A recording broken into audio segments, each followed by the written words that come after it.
USS New Orleans was the lead New Orleans-class cruiser in service with the United States Navy. The New Orleans-class cruisers were the last U.S. cruisers built to the specifications and standards of the Washington Naval Treaty of 1922. Such ships, with a limit of 10,000 tons standard displacement and 8-inch caliber main guns, may be referred to as treaty cruisers. Originally classified a light cruiser because of her thin armor, she was reclassified soon after being laid down a heavy cruiser because of her 8-inch guns. The term heavy cruiser was not defined until the London Naval Treaty in 1930. Interwar period. New Orleans keel was laid on 14 March 1931 at the New York Navy Yard, commonly known as the Brooklyn Navy Yard. The ship was launched on 12 April 1933, sponsored by Cora S. Yarnke, a native of New Orleans, Louisiana, and daughter of Ernest L. Yarnke, a civil engineer and president of the Yarnke Shipbuilding Co. In New Orleans, Yarnke had served as Assistant Secretary of the Navy in the administration of President Herbert Hoover, returning to private life in March 1933 with the inauguration of President Franklin Delano Roosevelt. New Orleans was commissioned at the Brooklyn Navy Yard on 15 February 1934, with Captain Allen B. Reed as the first commander. Attending the commissioning ceremonies were Rear Admiral Yates Sterling, Jr., Commandant of the New York Naval Yard and former Assistant Navy Secretary Yarnke. Among New Orleans junior officer plank owners in 1934 were Yarnke's son, Ensign E. L. Yarnke, Jr. and Ensign T. H. Maurer, who as Admiral Thomas H. Maurer was Chief of Naval Operations from 1967 to 1970 and Chairman of the Joint Chiefs of Staff from 1970 to 1974. New Orleans was lead ship in her class of 7 heavy cruisers that collectively saw extensive service in all major engagements in the Pacific theater during World War II. New Orleans-class cruisers earned more than 60 battle stars during World War II. New Orleans herself received 17 battle stars, placing her among the top 4 highest decorated ships of World War II, along with 2 of her sister ships, USS San Francisco and USS Minneapolis. Under Captain Reed's command that ended on 30 August 1935, New Orleans made a shakedown transatlantic crossing to Great Britain and Scandinavia in May and June 1934. New Orleans made ports of call and was greeted by thousands at Stockholm, Sweden, Copenhagen, Denmark, Amsterdam, Netherlands and Portsmouth, England, returning to New York on 28 June. On 5 July, New Orleans sailed to Balboa, Panama, the western entrance to the Panama Canal, to rendezvous with the heavy cruiser USS Houston, carrying President Franklin Delano Roosevelt on a nearly 12,000 nmi cruise to Hawaii and an exercise with the United States airship Macon and her aircraft off the California coast. New Orleans reached Honolulu, Hawaii on 26 July 1934 and Astoria, Oregon on 2 August, where the cruise ended. New Orleans sailed at once for Panama and Cuba, stopping at San Pedro, California on 7 August 1934. She exercised off New England into 1935, then visited her namesake city at the end of March while en route to join United States Fleet Scouting Force Cruiser Division 6 based out of San Pedro and operating along the coast of California and the eastern Pacific. New Orleans was opened for public viewing while visiting the Crescent City, and thousands of citizens visited the ship during the time she was berthed there. Shortly after arriving at San Pedro, the cruiser participated in Fleet Problem 16 from the 29th of April to the 10th of June. It was the largest mock battle ever staged and conducted in 5 separate stages over 5 million square miles of the north-central Pacific between Midway, Hawaii, and the Aleutian Islands, involving 321 vessels and 70,000 men. In June, New Orleans visited San Diego for the first ever Fleet Week, one of 114 American warships in the mightiest fleet ever assembled under the U.S. flag for the California Pacific International Exposition. New Orleans returned to the Brooklyn Navy Yard in New York, where she was dry docked for maintenance from the 20th of August to the 7th of December 1936.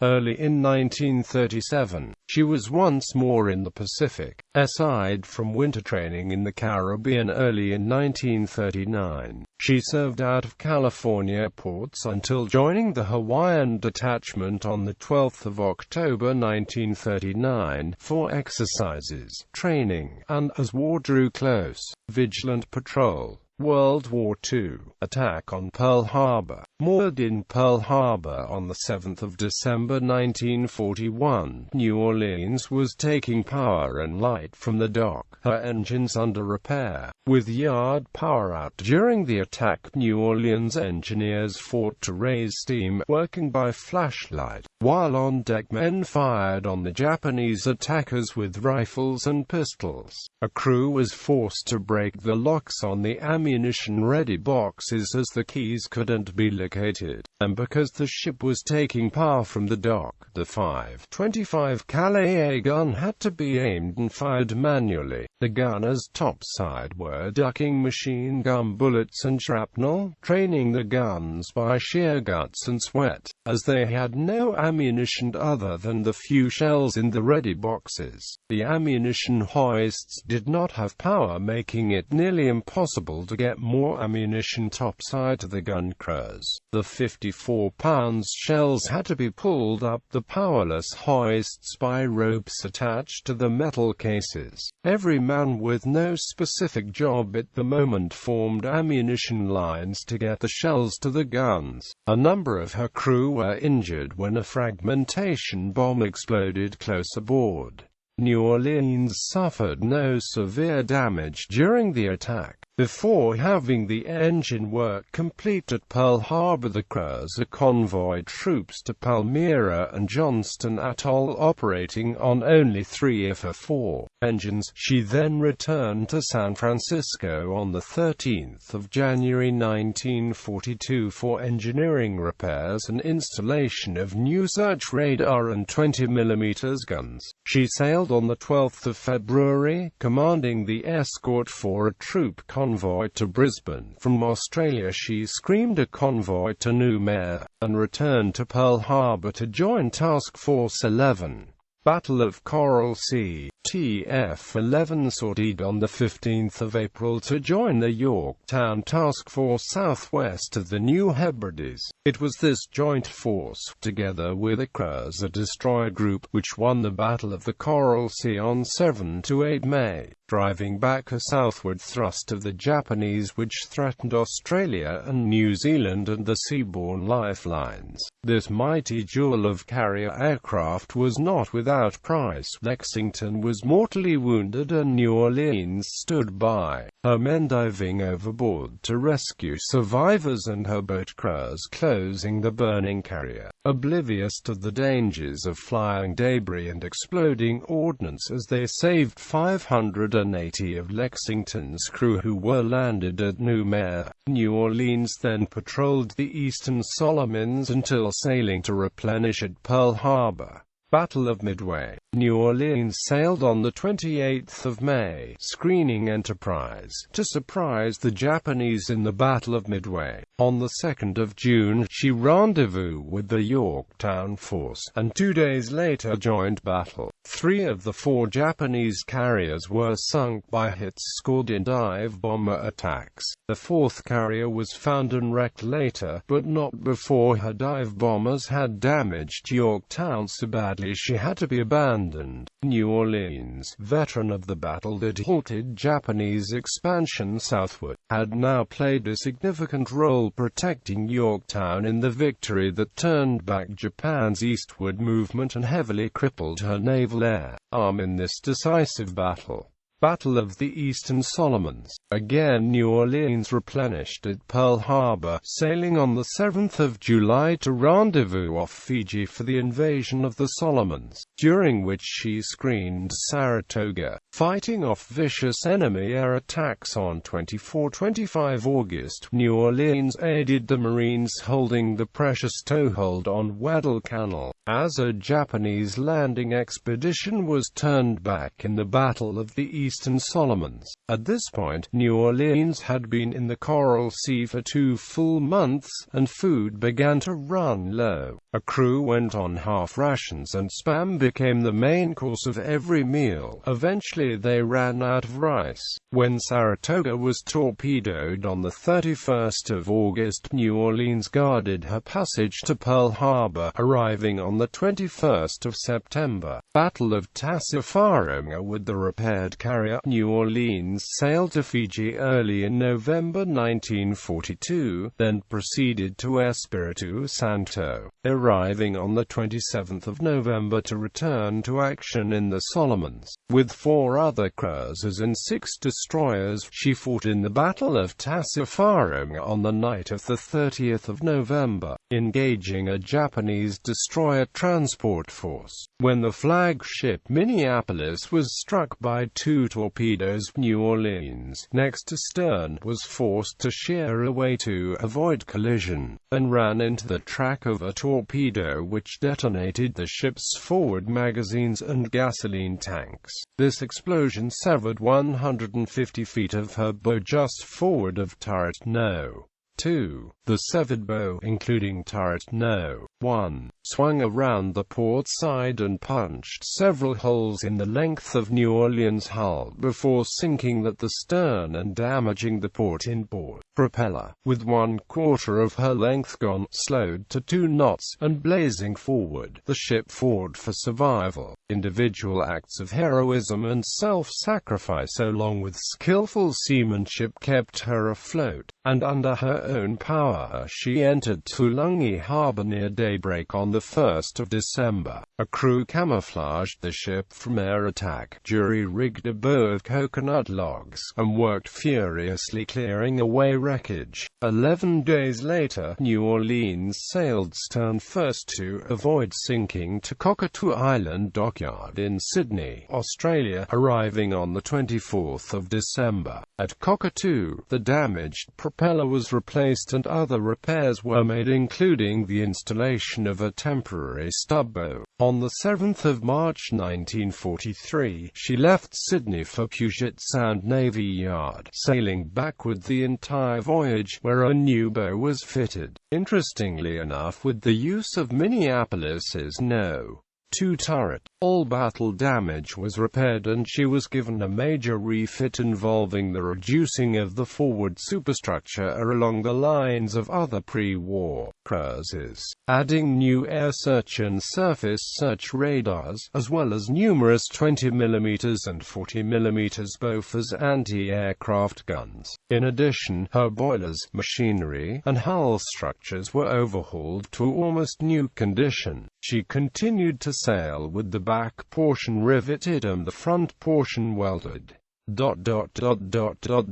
Returning to Pearl Harbor on the 31st of August for combat training, New Orleans next joined a cruiser-destroyer force to bombard Wake Island on 5 to 6 October, repulsing a Japanese torpedo plane attack. Her next sortie from Pearl Harbor came on the 10th of November when she sailed to fire precision bombardment in the Gilberts on the 20th of November, then to screen carriers striking the Eastern Marshalls on the 4th of December. In aerial attacks that day, the New Lexington, namesake of the carrier whose men New Orleans had pulled from the Coral Sea, was torpedoed, and New Orleans guarded her successful retirement to repairs at Pearl Harbor, arriving on the 9th of December. From the 29th of January 1944, New Orleans fired on targets in the Marshalls, hitting air installations and shipping as the Navy took Kwajalein. She fueled at Majuro, then sailed the 11th of February to join the fast carriers in a raid on troop Japanese bastion in the Carolines on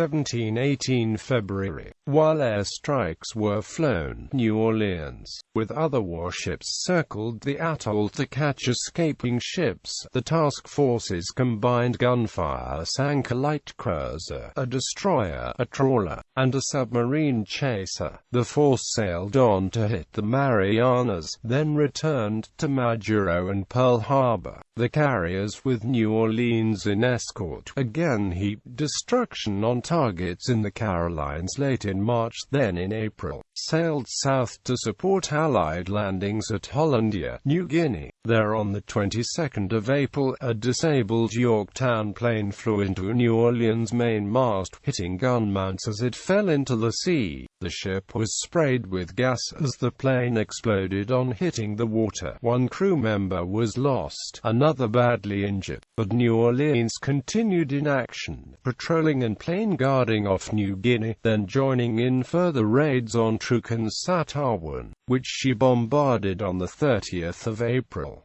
She returned to Majuro on the 4th of May. Preparations were made in the Marshalls for the invasion of the Marianas, for which New Orleans sortied from Kwajalein on the 10th of June. She bombarded Saipan on 15-16 June, then joined the screen-protecting carriers as they prepared to meet the Japanese mobile fleet in the Battle of the Philippine Sea. In this last major carrier combat, their Japanese were able to mount. American naval aviators and submariners sank 3 enemy carriers and destroyed almost every aircraft launched against them, 395 in all. The few enemy planes which penetrated to the American carriers were shot down by New Orleans and other escorts. The Marianas operation continued, and Japanese naval aviation was virtually non-existent after this great victory of 1920 June. New Orleans made patrols and bombardments on Saipan and Tinian into August, returned to Eniwetok on the 13th, and sailed the 28th for carrier raids on the Bonans,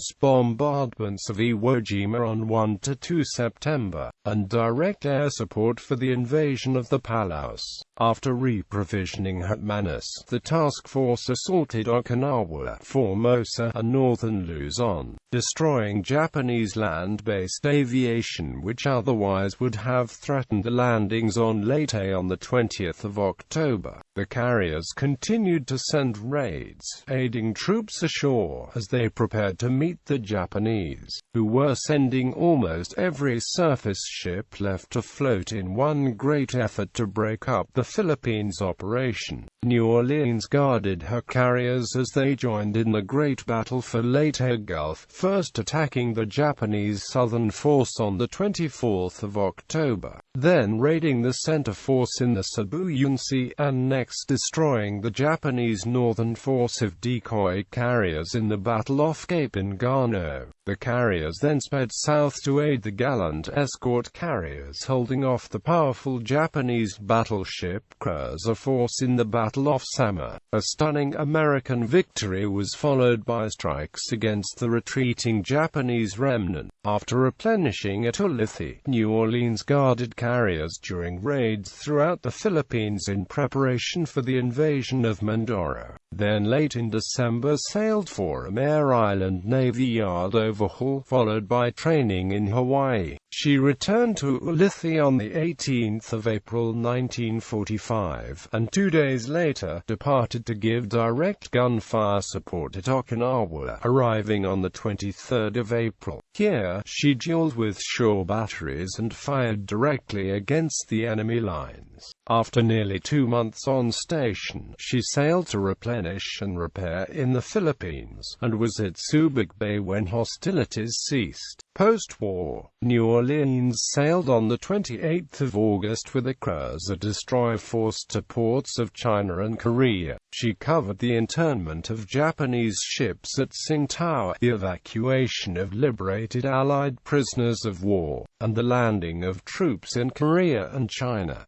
She sailed on the 17th of November from the mouth of the Peking River, carrying veterans homeward bound. More returning troops came aboard at the Sasebo U.S. Fleet Activities Base, and all were disembarked at San Francisco the 8th of December. After similar duty took her to Guam in January 1946, she sailed through the Panama Canal for a 10-day visit to her namesake city. She then steamed to Philadelphia Navy Yard, arriving on the 12th of March. There, she decommissioned on the 10th of February 1947 and lay in reserve until struck from the Naval Vessel Register on the 1st of March 1959 and sold for scrapping on 22 September to Boston Metals Company, Baltimore, Maryland. Awards. New Orleans received 17 battle stars for her war service, placing her among the most decorated U.S. ships of World War II.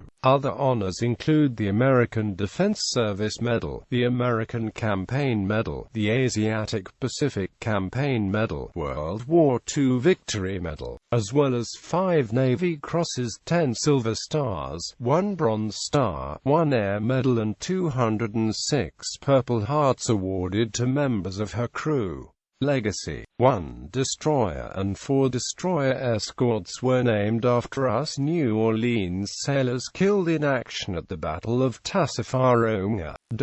Us Rogers, us Hater, us Foreman, us Winning, us Haynes. Dios de Rome. OCC of New Orleans has been additionally honored by the naming of a mess hall at the naval station Pearl Harbor in his name, the Dios de Rome Galley. The famous song, Praise the Lord and Pass the Ammunition, written by Frank Loesser, was inspired by those hardened words uttered by Chaplain Howell M. Forgy of New Orleans during the attack on Pearl Harbor, the 7th of December 1941.